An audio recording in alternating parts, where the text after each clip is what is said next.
Hey guys, welcome back. So now here in this session, अभी एक topic explain करेंगे how a project comes. Previous session में मैंने बोला था कि मैं एक्सप्लेन करूंगा ASAP methodology in the sense जो प्रोजेक्ट इम्प्लीमेंटेशन प्रोजेक्ट है उसको फर्दर 5 फेजेज में सेग्रीगेट करते हैं। तो वो जो प्रोजेक्ट का फेजेज है उसको ASAP मेथोडोलॉजी बोलते हैं। तो वो 5 फेजेज को एक्सप्लेन करना था, बट उसके पहले एक ये छोटा सा टॉपिक है उसको मैं एक्सप्लेन कर देता हूँ। इधर जो है एसएबी का जो भी स्टैंडर्ड डेजिग्नेशंस का जो हायरार्की है वो सभी मैं थोड़ा सा एक्सप्लेन कर देता हूँ। तो उसके बाद जो है नेक्स्ट सेशन में उसको हम स्टार्ट करेंगे। जो एसएबी का इम्प्लीमेंटेशन का जो भी प्रोजेक्ट फेज है उसको देखेंगे। तो सबसे पहले अभी यहाँ पे जैसे मैंने लिखा है how a project comes in a particular organization. किसी भी ऑर्गेनाइजेशन में जो है अगर हम जैसे जो भी आईटी कंपनी है, चाहे विप्रो हो गया, इन्फोसिस है, एक्सेंचर है, आईबीएम है, मल्टीपल कंपनीज आर देयर। बहुत सारे कंपनीज हैं जो एसएपी का इम्प्लीमेंटेशन या सपोर्ट या जो भी प्रोजेक्ट है उनके पास है। ठीक है, तो ये सब कंपनीज में जो है एसएपी का ये प्रोजेक्ट आता कैसे है ना। जैसे हमने बोला टाटा मोटर को एसएपी वहां पे इंस्टॉलेशन जो है उसको एसएपी इंस्टॉल करना है, कॉन्फ़िगर करना है।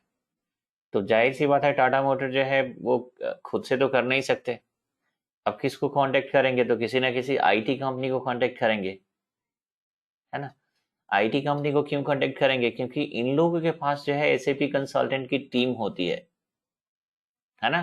इनके पास जो एसएपी कंसल्टेंट की टीम होगी, अगर आप बोलें जैसे विप्रो हो गया, इन्फोसिस हो गया, तो ये जो है बहुत सारे नंबर में जो है कंसल्टेंट को हायर करके रखते हैं। मल्टीपल टीम्स इनके पास रहती है क्योंकि बहुत सारे इनके पास प्रोजेक्ट भी रहते हैं। और कुछ कंसल्टेंट इनके पास फ्री पूल में भी रहते हैं, वो भी उनका स्ट्रेटजी का एक हिस्सा होता है। That also I will explain. तो यहाँ पे क्या होता है कि जैसे टाटा मोटर को अभी जैसे में इम्प्लीमेंटेशन एसएपी उनको इम्प्लीमेंट कराना है, तो they are going to approach certain IT company और उसमें से किसी एक को सेलेक्ट करेंगे। तो इसमें बीच में बहुत सारे प्रोसेस होते हैं, है ना। उतना डिटेल्स में जाने की जरूरत नहीं है, बट फिर भी एक ओवरऑल मैं एक छोटा सा एक्सप्लेनेशन आप लोगों को दे देता हूँ ताकि आइडिया रहेगा। तो नॉलेज जो है कभी वेस्ट नहीं होता है डियर। आप लोग जो है अभी एज ए जूनियर अपना करियर स्टार्ट करेंगे, बट इन फ्यूचर आप भी सीनियर बनेंगे, है ना। तो चलिए स्टार्ट करते हैं। सबसे पहले क्या होता है, how if I talk about like how a project comes to a particular organization, किसी भी कंपनी आईटी कंपनी में जो है ये प्रोजेक्ट कैसे आते हैं। तो I will just quote example of, चलिए मैं अपनी ही कंपनी का एक एग्जांपल देता हूँ। तो यहाँ पे कैसा होता है कि अब जैसे कि ठीक है, इंडिया का बात करते हैं। तो इनका क्या होता है कि सबसे पहले इनके पास जो है एक फ्रंट एंड में सेल्स एंड मार्केटिंग टीम है।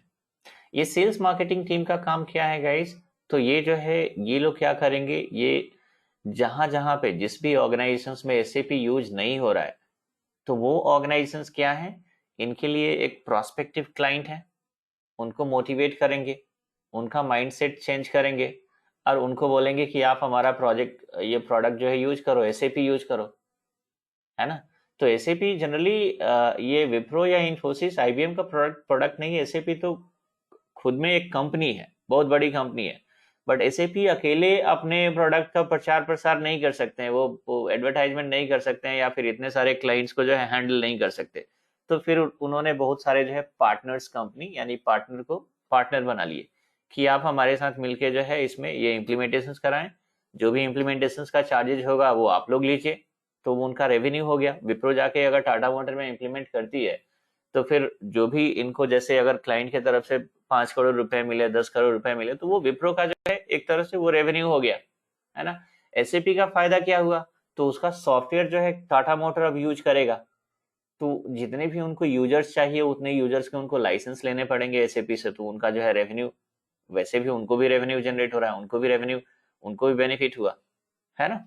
तो इसको बोलते हैं म्यूचुअल बेनिफिट। म्यूचुअल अपना एक अंडरस्टैंडिंग रहता है और उसके बेस पे जो है ये सारे कंपनी जो भी पार्टनर कंपनीज हैं ये सब लोग जो है एसएपी इंप्लीमेंट करेंगे, सपोर्ट देंगे। तो इनसे इनका रेवेन्यू जनरेट होता है। और एसएपी का क्या हो रहा है, उनका ईआरपी यूज हो रहा है, सॉफ्टवेयर यूज हो रहा है, उनके नंबर ऑफ क्लाइंट्स बढ़ रहे हैं, तो उनका भी रेवेन्यू जो है इंक्रीज हो रहा है ना। अच्छा, अब अभी हम बात करेंगे कि जैसे हमने बोला सेल्स एंड मार्केटिंग टीम है, तो ये लोग क्या करेंगे, जो भी प्रोस्पेक्टिव क्लाइंट है उनका लोकेशन विजिट करेंगे, वहाँ पे अपॉइंटमेंट लेंगे, है ना, उनके जो भी मैनेजमेंट हैं उनको जाके प्रेजेंटेशंस देना होता है ना, प्रेजेंटेशंस देना होता है, उनके जो भी एग्जिस्टिंग जो ईआरपी हैं, यानी कि प्रीवियस सेशन में मैंने बोला था लीगेसी सिस्टम, माइंड में रखिएगा आप लोग।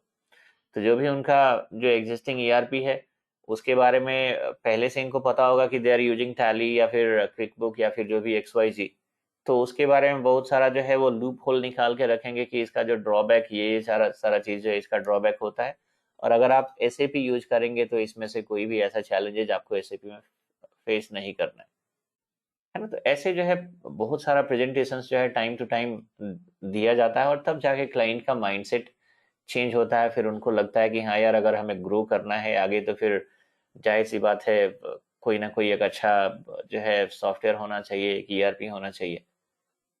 तो फिर उसके बाद जो है वो कन्विंस होते हैं और उसके बाद जो है इनवाइट करते हैं कि अच्छा ठीक है, चलो हम स्विच करेंगे, अभी जो करंट ईआरपी जो है उससे हम एसएपी पे स्विच करेंगे, है ना। बट अगेन, अभी जैसे मैंने बोला सेल्स एंड मार्केटिंग टीम, ये सेल्स एंड मार्केटिंग टीम को कैसे पता चलेगा कि किस क्लाइंट, यानी कि कौन सी कंपनी में एसएपी है और कौन से कंपनी में एसएपी नहीं है ना। तो इनसे भी पहले एक टीम होती है, उसको बोलते हैं सर्वे टीम, है ना। मैं एक स्टैंडर्ड नाम बता रहा हूँ, सर्वे टीम, इसका कुछ भी नाम हो सकता है, बट काम क्या है, उनको मार्केट सर्वे करना है। तो मार्केट सर्वे कैसे करना है, ऐसा नहीं है कि वो जो है कंपनी टू कंपनी विजिट करके पता लगाएंगे। बहुत सारे जरिए हैं, उनको बहुत सारे सोर्सेस हैं ऑनलाइन वगैरह, जो है वो लोग अपना चेक करेंगे, या फिर जो भी कंपनी का वेबसाइट्स वगैरह देखते हैं, उनका टर्नओवर वगैरह, बहुत सारा क्राइटेरिया होता है एक एक पार्टिकुलर कंपनी को सेलेक्ट करने के लिए कि ये कंपनी जो है एसएपी के लिए एलिजिबल है। लेट्स सपोज ऐसी बहुत सारी कंपनी है अभी भी जो एसएपी यूज नहीं करते, इसका मतलब ऐसा नहीं है कि सारी कंपनीज का वो लिस्ट उठा के और मार्केटिंग टीम को फॉरवर्ड कर देंगे कि भाई ये देखो इतनी सारी कंपनी यूज नहीं करते, नहीं, उसका क्राइटेरिया होता है ना। अब एक ऐसा कंपनी है जो एसएपी अफोर्ड ही नहीं कर सकती कि उनका उनका रेवेन्यू ही जो है 200 करोड़ से कम है, 300 करोड़ से कम है, या 500 करोड़ से कम है ना, तो फिर वो उसको अफोर्ड भी नहीं कर सकते, तो वहां पे जाना ही जो है अपना टाइम वेस्ट करना हुआ, है ना। तो ऐसे बहुत सारी क्राइटेरिया होती है जिसके बेस पे क्या करते हैं, ये सर्वे टीम जो है वो मार्केट सर्वे करते हैं, and they are going to find out the prospective client कि हाँ ये कंपनीज है जहाँ पे अभी एसएपी यूज नहीं हो रहा है, तो ये आपके जो है प्रोस्पेक्टिव क्लाइंट हो सकते हैं, हमारे प्रोस्पेक्टिव क्लाइंट हो सकते हैं अगर हम इनको कन्विंस करें तो, है ना। तो अभी क्या होगा, सर्वे टीम जो है वो मार्केट सर्वे करेगी, और वो जो है क्या करेंगे, अपना जो भी रिपोर्ट्स हैं, एक रिपोर्ट बनाएंगे, और रिपोर्ट जो है वो हैंड ओवर करेंगे किसको, सेल्स एंड मार्केटिंग टीम को। तो सेल्स एंड मार्केटिंग टीम के पास क्या हुआ, सेल्स एंड मार्केटिंग टीम के पास अब लीड्स आ गए, और लीड्स जनरेट किसने किया, ये सर्वे टीम ने जो है लीड्स जनरेट किया। उन लोगों ने ये सारा चीज अपना जो है रिसर्च किया, और उसके बेस पे एक लिस्ट बना के सेल्स एंड मार्केटिंग टीम को दिया। अब ये सेल्स एंड मार्केटिंग टीम का काम है कि हाँ वो क्लाइंट से जाके अपॉइंटमेंट ले पहले, फिर उनको जाके प्रेजेंटेशन दें, फिर उनको कन्विंस करें एसएपी के बारे में, जो इसका जो भी इंपॉर्टेंस है, एडवांटेज है, वो सारा क्लाइंट को एक्सप्लेन करें, है ना। और ये जो भी प्रेजेंटेशंस दिया जाता है वो किसको दिया जाता है गाइस, वो कंपनीज के एम्प्लॉय को नहीं दिया जाता, एम्प्लॉय का मतलब ग्राउंड लेवल स्टाफ को नहीं दिया जाता, वो जो भी प्रेजेंटेशंस दिया जाता है वो हायर लेवल मैनेजमेंट को दिया जाता है, बिकॉज ये लोग जो है यही डिसीजन मेकर हैं। अगर ग्राउंड लेवल स्टाफ की बात करें तो फिर जो है वो लोग they are not ready for change, है ना। वो स्टाफ जो भी है वो टैली यूज कर रहे हैं, तो दे विल बी सेइंग नहीं, हम लोग इसी में हैप्पी हैं, अभी कुछ लाने की जरूरत नहीं है ना, हम इसी से जो है खुश हैं, इसी में हम लोग काम कर रहे हैं, इट्स ओके। बिकॉज यहाँ पे अगर आप इंडिया में बात करें तो चेंज के लिए जो है लोग मतलब उतना ये नहीं करते कि हाँ जो चलो जो चल रहा है ठीक है, चल रहा है, चलने दो इसको, है ना, नया लाने की क्या जरूरत है। बट जो मैनेजमेंट होता है उनको कन्विंस करना होता है कि ये एसएपी अगर आप यूज करते हैं तो इसमें बहुत सारा कंट्रोल है ना, ये बहुत सारा कंट्रोल है, जिससे कि आप अपने ग्राउंड लेवल जो स्टाफ है उनके ऊपर भी बहुत सारा जो है कंट्रोल रहेगा, चेक्स रहेंगे, जिससे आपको बहुत सारी चीज पता चलेगी कि अगर किसी ने मिस्टेक किया है तो ये किसने किया है, ये आपको पता चल जाएगा। और भी बहुत सारी चीजें हैं, जब प्रैक्टिकल सेशन स्टार्ट होगा तो उसके एडवांटेज जो है आपको वैसे भी समझ में आ जाएंगे, है ना। तो ये ऐसा रहता है।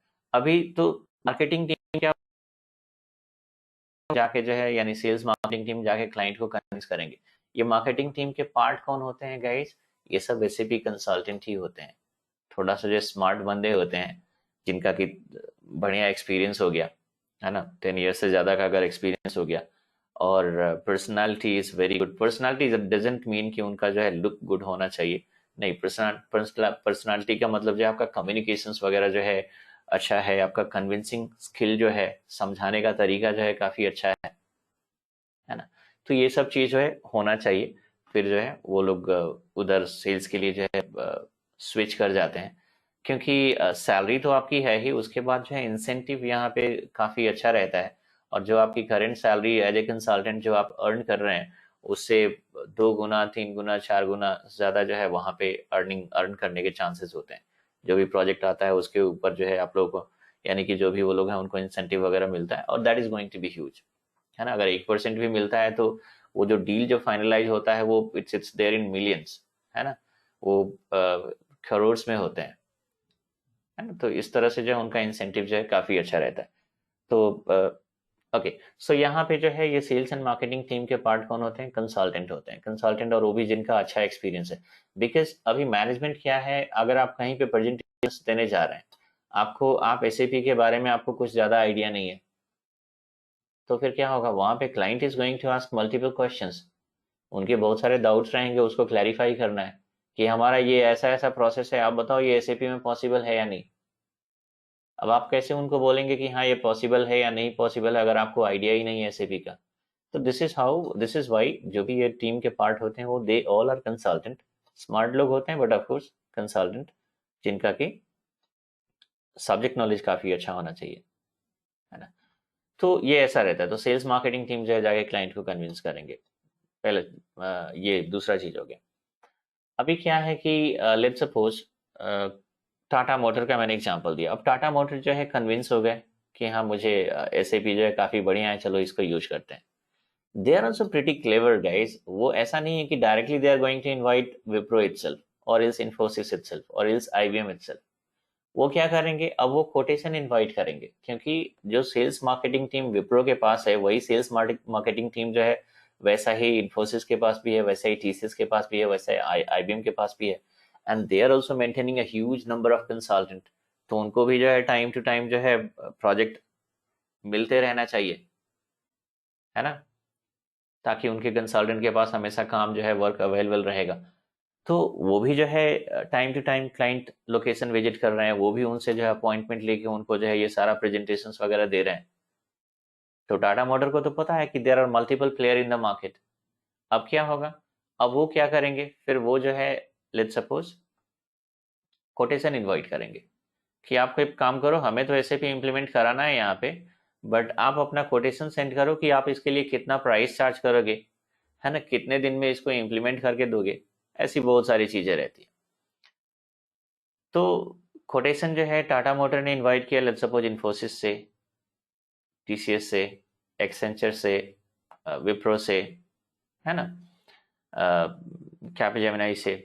ऐसे बहुत सारी कंपनीज हैं, लेट्स सपोज 8-10 कंपनी को उन लोगों ने सेलेक्ट किया कि हाँ इनसे जो है हम कोटेशन इनवाइट करते हैं। हर किसी ने अपना अपना कोटेशन सेंड किया। अब उसमें से क्या करेगा, ये टाटा मोटर के ऊपर ऊपर डिपेंड करता है कि वो किसका कोटेशन जो है, जो भी उनके लिए ज्यादा अट्रैक्टिव लगेगा, जो भी उनके लिए एक अच्छा क्या बोलेंगे, मतलब जिन्होंने भी सबसे अच्छा प्राइस कोट किया है, तो उसको वो लोग जो है वो कोटेशन मैच करेंगे, और उसके बेस पे किसी एक को पार्टिकुलर को पिक कर लेंगे कि हाँ दिस प्रोजेक्ट इज लाइक, चलो ये प्रोजेक्ट हम देते हैं विप्रो टेक्नोलॉजी को। तो वहां पे फाइनलाइज हो गया कि चलो प्रोजेक्ट जो है अब हम यहाँ पे इम्प्लीमेंटेशन कौन करेगा, विप्रो टेक्नोलॉजी करेगी, है ना।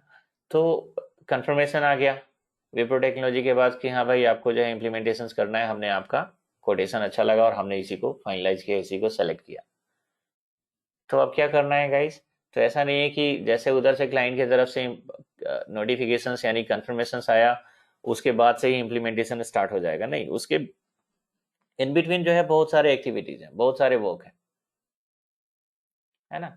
तो अब क्या होगा, अब विप्रो टेक्नोलॉजी क्या करेगी, सबसे पहले जो है फिर अभी तो उन लोगों ने कोटेशन सेलेक्ट करके आपको एक ऑफिशियल जो है मतलब कंफर्मेशन सेंड किया, उसके बाद फिर क्या होगा, फिर कोई लीगल डॉक्यूमेंट्स वगैरह फिर साइन ऑफ होना है उसको, है ना, पीओ वगैरह साइन होगा,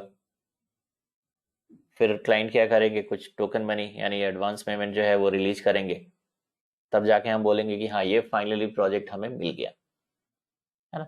तो उसके लिए एक टीम फिर एक एक जो है एक्सपर्ट की एक टीम फिर से भेजी जाती है क्लाइंट लोकेशन पे, ठीक है, कि और वो जाके वहाँ पे जो है थोड़ा सा प्रोसेस के रिलेटेड भी जो है उनका डिस्कशन होता है। और मोस्ट लाइकली एसएपी में जब प्रैक्टिकल सेशन स्टार्ट होता है गाइस, तो वो प्रैक्टिकल सेशन कहाँ से स्टार्ट होता है, इंटरप्राइज स्ट्रक्चर सेटिंग। अब ये इंटरप्राइज स्ट्रक्चर या इसको ऑर्गेनाइजेशनल स्ट्रक्चर भी बोलते हैं। तो ये ऑर्ग स्ट्रक्चर का सेटिंग्स जो है उसमें क्या है, अब ये तो प्रैक्टिकली जब सेशन स्टार्ट होगा तो मैं आप लोगों को बताऊंगा। बट ये इंटरप्राइज स्ट्रक्चर का जो है एक ओवरऑल जो भी आप मान के चलिए कि उसका जो भी फॉर्मेट जो है, ये उसी टाइम पे डिस्कस हो जाता है जब ये एक्सपर्ट टीम ऑफ एक्सपर्ट जब क्लाइंट के लोकेशन पे जाते हैं और जो पीओ साइन होता है उसी टाइम। ये टीम ऑफ एक्सपर्ट का मतलब क्या होता है गाइस, फ्रॉम एवरी मॉड्यूल एक एक एक्सपर्ट रहेंगे। फीको का एक कंसल्टेंट रहेगा, या फिर एफआईसीओ का एक एक कंसल्टेंट रहेगा, एमएम का एक रहेगा, एसडी का एक रहेगा, ऐसे एक 5-6 लोगों की जो है टीम, जो भी मेजर मॉड्यूल है उससे 5-6 लोगों की टीम जो है रहेगी, जो क्लाइंट लोकेशन को विजिट करेंगे वो लोग। और वो पर्टिकुलरली जो भी डिपार्टमेंटल हेड है, यानी कि एसडी का जो है सेल्स एंड डिस्ट्रीब्यूशन, है ना, तो जो एसडी कंसल्टेंट है वो जो मार्केटिंग का हेड है उनसे मिलेगा, मार्केटिंग डिपार्टमेंट के। जो F I C O consultant है वो फाइनेंस वाले का जो जो भी मतलब प्रोसेस लीड है उनसे मिलेंगे। ऐसे ही एमएम वाला किससे मिलेगा, तो जो परचेज डिपार्टमेंट का जो प्रोसेस लीड है उनसे मिलेगा। और जो भी उनका प्रोसेस है उस पर थोड़ा सा डिस्कशन होगा, और उसके बेस पे ये लोग डिसाइड करेंगे कि हाँ हम ये एक कंपनी कोड बनाएंगे, ये जो है आपको बिजनेस एरिया बनेगा, या इतना कॉस्ट सेंटर होगा, इतना प्रॉफिट सेंटर होगा, इतने प्लांट्स होंगे, इतने सेल्स ऑर्गेनाइजेशन होंगे, ये इतना आपका डिस्ट्रीब्यूशन चैनल होगा, डिविजन होगा, मल्टीपल, ये सारा चीज जो है डिस्कशन होगा वहां पे, है ना। ये सारी चीजें जो भी मैंने एक्सप्लेन किया, ये सिर्फ फीको का नहीं है, मैंने एसडीएमएम का भी इसमें ऐड किया है। तो ऑर्ग स्ट्रक्चर क्या है, ये सारा चीज जो मैंने एक्सप्लेन किया, ये सब चीज क्या है, किस बेस पे जो है ये डिसाइड होगा, ये तो फिर प्रैक्टिकल जब सेशन स्टार्ट होगा तो वहां पे जो है मैं ओवरऑल आप लोगों को एक एक्सप्लेनेशन दूंगा इसके बारे में। तो ये क्लाइंट लोकेशन पे जब ये जो टीम ऑफ एक्सपर्ट जाएंगे, इसको अलग अलग नाम दिया जाता है, अलग अलग ऑर्गेनाइजेशंस में जो है इनका अलग अलग नाम होता है। अगर आप मेरी कंपनी में बोलेंगे तो यहाँ पे जो है इनका नाम क्या है, तो इसको बोलते हैं COE, centre of excellence team, ठीक है। तो ये सेंटर ऑफ एक्सीलेंस टीम, आप बोलिए टीम ऑफ एक्सपर्ट बोलिए, जो भी बोलिए, एक सेंटर ऑफ एक्सीलेंस टीम तो एक नाम हो गया in a particular organisation, but generally वो क्या है, वो एक्सपर्ट है। सो टीम ऑफ एक्सपर्ट आप उनको बोल सकते हैं। तो ये सीओई टीम सर्ट फॉर्म में उनको बोलते हैं, ये विजिट करेगी क्लाइंट लोकेशन। बट उनके साथ क्या होगा, उनके साथ एक डिलीवरी मैनेजर भी रहेगा, है ना। ये डिलीवरी मैनेजर कौन होता है guys, so I tell you. अभी यहाँ पे हम इसका हायरार्की जो है, हायरार्की डिस्कस कर लेते हैं एक एक छोटा सा।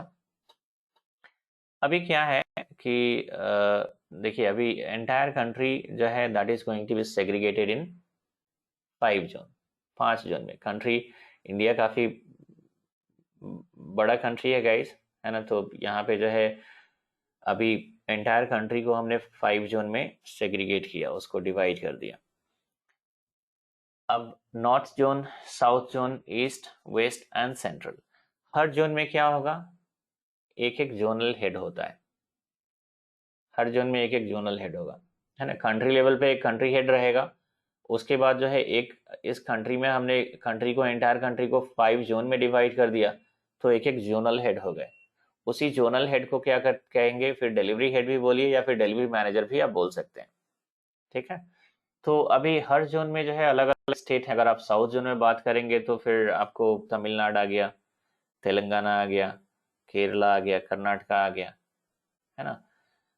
अगर आप वेस्ट जोन में बात करेंगे, फिर उधर जो है क्या बोल, सेंट्रल जोन में अगर आप बात करते हैं तो फिर इधर छत्तीसगढ़ आ गया, एमपी आ गया, and even I think Telangana is also included in the central zone itself,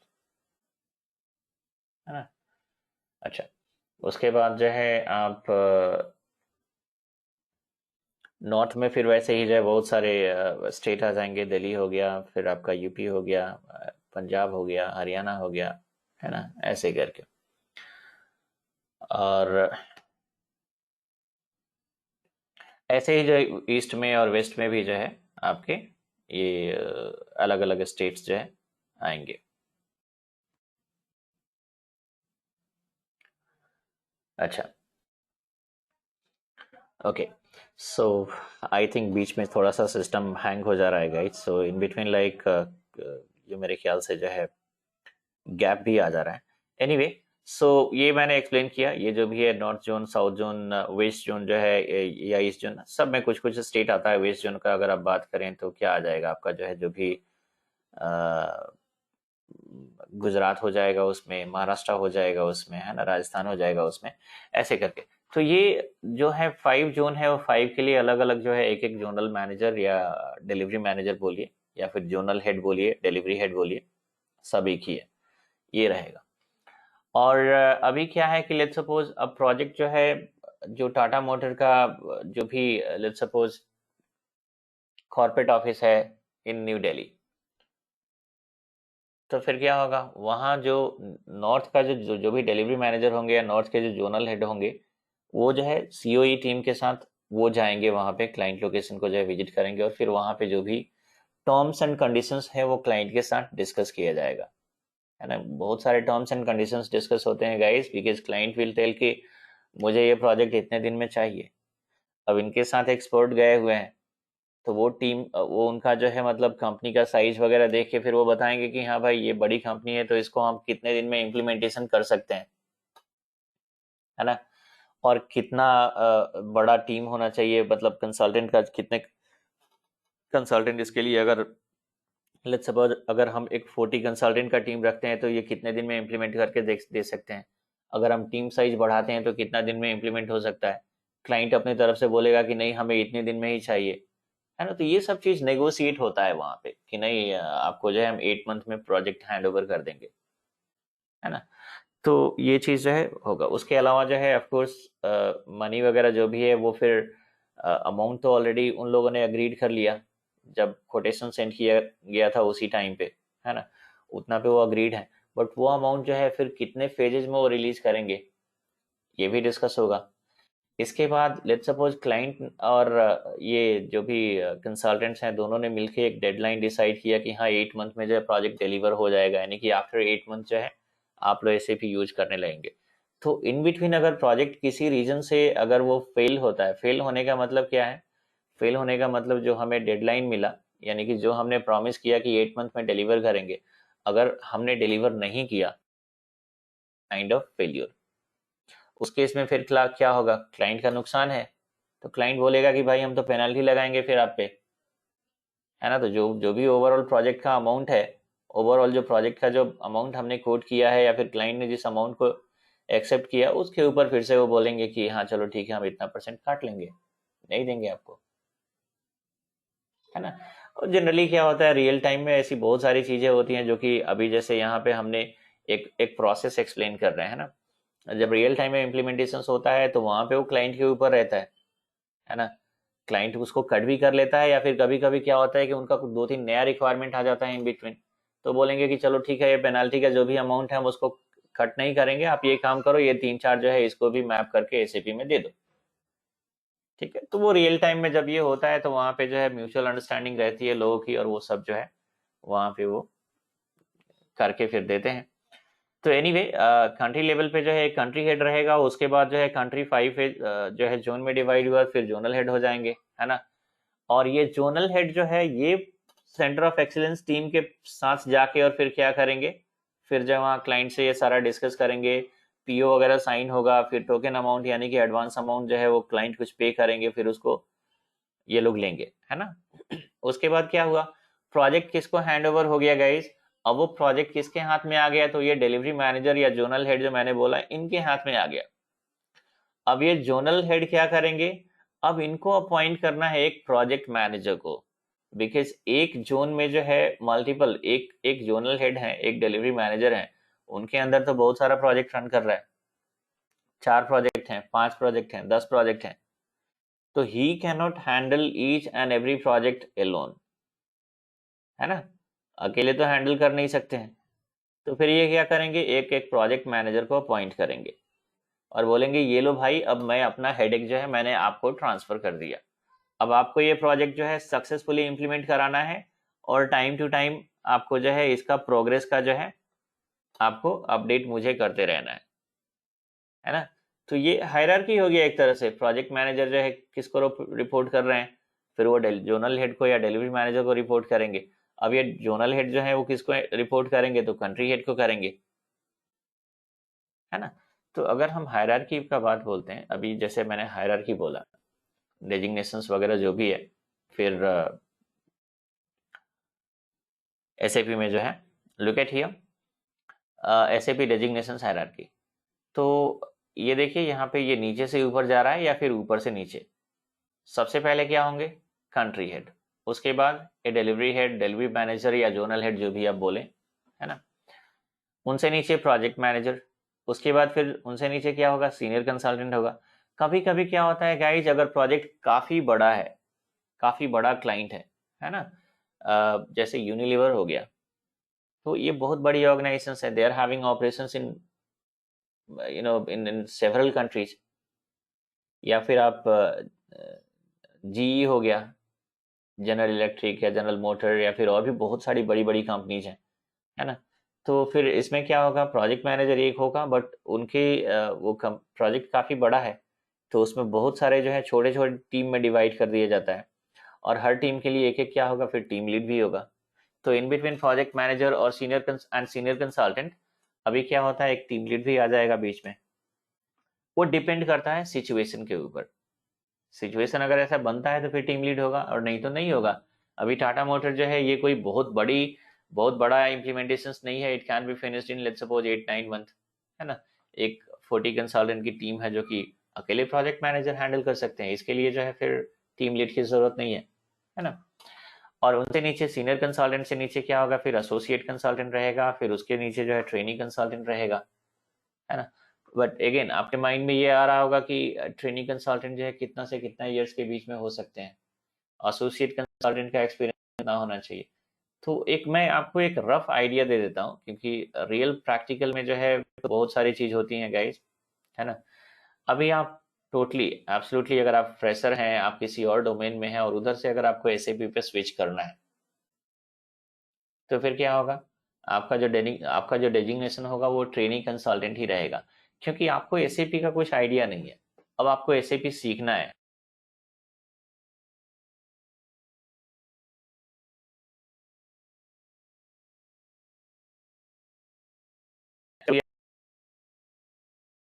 तो भी आप ट्रेनिंग कंसल्टेंट ही रहेंगे, है ना। 2 ईयर्स से जो है ऊपर जिसका होता है, फिर वो एसोसिएट लेवल पे उनको ट्रीट किया जाता है। तो आप मान के चलिए 0 से 2 ईयर्स में जो है ट्रेनिंग कंसल्टेंट रहेंगे।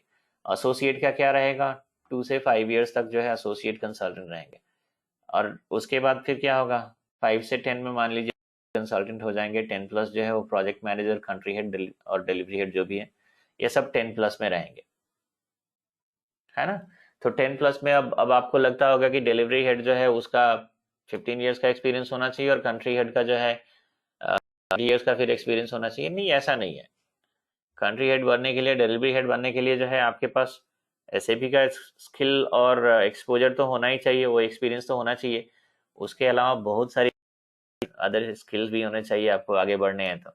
आपको भी, अगर आप कहीं पे वर्किंग है कॉर्पोरेट वर्ल्ड में, आपको पता है कितने अलग अलग टाइप के क्या क्या पॉलिटिक्स होते हैं, है ना। तो वो भी स्किल्स होना चाहिए उससे ऊपर बढ़ने के लिए, है ना। So those things I am not going to explain, क्या है क्या नहीं, उसको छोड़िए। तो ये जो है, इसीलिए मैंने एक ओवरऑल बोल दिया कि 10+ ईयर्स में जो भी है वो सब प्रोजेक्ट मैनेजर, डिलीवरी हेड और कंट्री हेड जो है, किसको कितना पॉलिसिंग वगैरह आती है, और ये सब चीज भी मैटर करता है। फिर उसके अकॉर्डिंग वो लोग आगे आगे बढ़ते हैं, है ना। अच्छा, तो ये हो गया। और जैसा मैंने बोला कि 5 to 10 ईयर्स में सीनियर कंसल्टेंट होंगे, ऐसा कुछ नहीं है। अगर किसी का 4 ईयर्स का एक्सपीरियंस है और उसने कहीं इंटरव्यू दिया, उसका प्रोफाइल काफी अच्छा लगा लोगों को, और उसने डिमांड कर दिया कि I am going to join as a senior consultant itself, तो हो सकता है उनको सीनियर कंसल्टेंट बन जाए। किसी का 8 ईयर्स का एक्सपीरियंस है और उनको कहीं दूसरा अपॉर्चुनिटी मिल रहा है एंड दे आर सेइंग कि आपको जो है एज ए कंसल्टेंट तो काम करना ही है, as a senior consultant project को भी आप ही को लीड करना है। तो लुक एट देयर, 8 ईयर्स का एक्सपीरियंस पे भी जो है वो प्रोजेक्ट मैनेजर बन गए या टीम लीड बन गए। तो ये जो है ऊपर नीचे थोड़ा सा होते रहता है। तो ये जो है डेजिग्नेशंस का जो है ये स्टैंडर्ड हायरार्की है गाइस। अब कहीं पे जो है कोई बोल रहा है कि आप जो है ये अल्फा लेवल है, ये बीटा लेवल है, गामा लेवल है, तो नाम जो है कुछ भी हो सकता है। एसोसिएट हैं, सीनियर एसोसिएट हैं। मेरे ही ऑर्गेनाइजेशन में पहले जो है वो बोलते थे ये इंजीनियर हैं, ये प्रोसेस इंजीनियर हैं, ये सीनियर इंजीनियर हैं। कंसल्टेंट का ऐसा जो है मतलब डेजिग्नेशन था। बाद में उसको फिर trainee consultant, associate consultant, senior consultant ऐसे करके बनाया है ना। तो ये नाम अलग अलग हो सकता है, बट जो मैंने यहाँ पे डेजिग्नेशन जो स्पेसिफाई किया है ये क्या है, स्टैंडर्ड डेजिग्नेशन है। ठीक है, तो ये रहता है। तो अभी मैंने बोला कि प्रोजेक्ट जैसे कि अगर आ गया एक पार्टिकुलर ऑर्गेनाइजेशन को, लेट्स सपोज विप्रो टेक्नोलॉजी को ही अगर आ गया प्रोजेक्ट, तो फिर क्या होगा, वो प्रोजेक्ट जो है सबसे पहले वो हैंडओवर किसको किया गया, डिलीवरी हेड को, डिलीवरी मैनेजर को। वो क्या करेंगे, उसको हैंडओवर करेंगे किसको, तो प्रोजेक्ट मैनेजर को करेंगे। एक प्रोजेक्ट मैनेजर को हायर करेंगे। अब वो प्रोजेक्ट मैनेजर का हायरिंग कहाँ से करेंगे, उसके लिए भी बहुत सारा चीज है। फिर वो इंटरनली सर्च करेंगे पहले, क्योंकि हर कंपनी में क्या होता है, एक फ्री पूल होता है ना। एक फ्री पूल होता है। लेट्स सपोज आप अगर आपने जैसे कॉर्पोरेट वर्ल्ड में अगर आपने काम किया है, अगर आपका एक्सपीरियंस है, ठीक है, तो उसमें क्या होता है, फ्री पूल होता है हर कंपनी में। वो फ्री पूल का क्या यूज होता है गाइस, तो जैसे आपके पास कोई अगर काम नहीं है, ठीक है, हाल जो है आपका प्रोजेक्ट चला गया, किसी दूसरे कंपनी में चला गया। अब आप लोग क्या है, जो भी उस प्रोजेक्ट पे जितने भी वर्किंग लोग हैं वो सारे के सारे जो है फिर उनके पास कोई वर्क नहीं है। तो ऐसा नहीं है कि कंपनी उनको बाहर का रास्ता दिखाती है। कंपनी बोलेगी कि ठीक है आप लोग ऐसे ही, अब it means that is called कि आप लोग अब बेंच पे बैठे हुए हो, यानी कि आप जस्ट सिट क्वाइट एंड हम आपको सैलरी देंगे। मीनवाइल उनके पास जो है रिसोर्स मैनेजमेंट टीम होती है। उन लोगों का काम क्या होता है, तो ये जो भी कैंडिडेट हैं उनके स्किल के अकॉर्डिंग जो है फिर उनको नया काम देना, दिलाना, यानी प्रोजेक्ट्स वगैरह जो है अवेलेबल कराना with in the company itself. ये रिसोर्स मैनेजमेंट टीम का काम होता है। तो जैसा मैंने बोला फ्री पुल है, तो ये फ्री पुल में क्या होता है, जैसे अगर आपके पास कोई अभी वर्क नहीं है, आप फ्री हो गए, लेट्स सपोज एक एक प्रोजेक्ट जो है आपका चला गया कहीं और, तो फिर जो है आपका प्रोफाइल ऑटोमेटिकली जो है ये कहाँ पे आ जाएगा, ये स्विच होके आ जाएगा, फ्री पूल में आ जाएगा। ठीक है, यहाँ पे आपका प्रोफाइल आ गया फ्री पूल में। अब यहाँ पे बहुत सारे लोग रहते हैं, जैसे बी हो गया, सी हो गया, ये अलग अलग लोग हैं। हर किसी का अलग अलग स्किल है ना, हर किसी का अलग अलग एक्सपीरियंस है। तो इसका जो है एक्सेस जो भी प्रोजेक्ट मैनेजर या मैनेजर रैंक के जो भी लोग होते हैं, क्योंकि with in the portal her company का अपना अपना पोर्टल भी होता है, एक्सेंचर हो, आईबीएम हो, इन्फोसिस हो, विप्रो। तो with in the portal, with in जो कंपनी का पोर्टल है वहाँ पे फ्री फुल का भी ऑप्शंस रहता है। तो इसका एक्सेस किसको रहेगा, जो मैनेजर्स हैं उनको रहेगा, है ना। एक एक जूनियर कंसल्टेंट को फ्री फुल का एक्सेस देके कोई क्या करेगा, है ना। तो ये जो डिसीजन मेकर्स होते हैं, जो मैनेजर्स होते हैं, उनको इसका एक्सेस रहता है। तो सबसे पहले फिर क्या करेंगे, वो डिलीवरी मैनेजर जो है या जोनल हेड बोलिए, वो क्या करेंगे, ये फ्री पुल में चेक करेंगे कि भाई कोई ऐसा कैंडिडेट है जिसका ऐसे भी में एक्सपोजर हो, as a project manager level पे काम कर रहा हो या किया हो, और अभी फिलहाल उसके पास कोई प्रोजेक्ट नहीं है, तो फ्री पुल में चेक करेंगे। अगर कोई बंदा मिल गया, वहां पे कोई कैंडिडेट मिल गया, तो फिर वो क्या बोलेंगे कि फिर उनको वो अपॉइंट करेंगे कि हमारे पास एक प्रोजेक्ट है, आप बोलो, अगर अग्रीड हो तो फिर मैं आपको ये हैंड ओवर करता हूँ, है ना। तो एक फ्री पूल से जो है that is called internal hiring.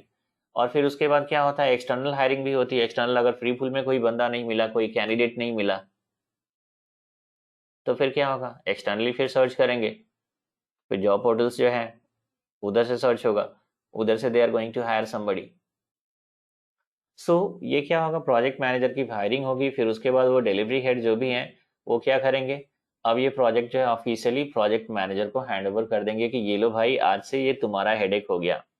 ये प्रोजेक्ट का जो है अगर सक्सेसफुल होता है तो पूरा का पूरा एप्रिसिएशन सबसे पहले आप ही को जाएगा।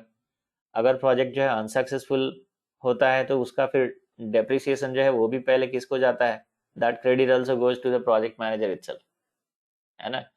तो प्रोजेक्ट मैनेजर जो है इट्स अ काइंड ऑफ एक अम्ब्रेला मैन है, और उनके अंदर में सारे कंसल्टेंट रहते हैं।